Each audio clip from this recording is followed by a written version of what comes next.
Теректі аудандық әкімдігі халық үшін ашық па? Теректі ауданында болған адалдық алаңына кеңсесінің басшысы алдымен осы сұрақты қойды. Себебі ауданда ашық әкімдік бұрышы мүлдем жоқ. Тұрғындар үшін өзіне өзі қызмет көрсету бұрышы да, мемлекеттік қызметтер бұрышы да, бір терезе қағидасы да жұмыс жасамайды. Әкімдікке келетін халық баяғыша қарайған тексерістен өтіп, әр есікті қағып жүруге мәжбүр. Бұл мүлдем дұрыс емес дейді мониторинг топ мүшелері. Деген азаматтар сіздердің осы жерде бар жерден өтіп, әр есікті осы жерге кіріп, керек консультациясын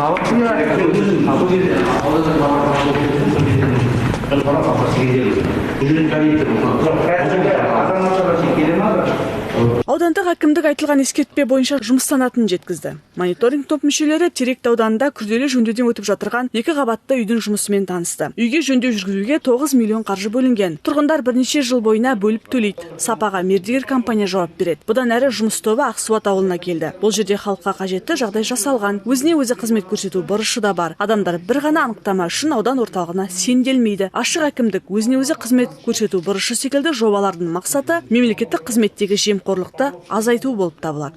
Жалпы мына адалдық алаң жобасын жүзеге асыруына мониторинг жасадық. Теректіде болдық, Бөрліде болдық. Теректіде енді қазір ашық әкімдік ашылмаған, жалпы ол жерге енді ұсыныс жасадық. Ашық әкімдік ашу керек, себебі ол ең біріншіден адалдықтың белгісі, себебі екіншіден ол жерден азаматтардың лауазым тұлғаларымен жеке қарым-қатынасы азаяды. Адалдық алаңы жобасының жетекшісі Төлеген Байгулов Теректі аудандық әкімдігіне ашық әкімдік бұрышын ұйымдастыруды және бір терезе қағидасын іске қосуды тапсырды. Жанат Көшкінбай, Нұрлан Кунашев, Рустам Жумашев, ТДК 42 телеарнасы.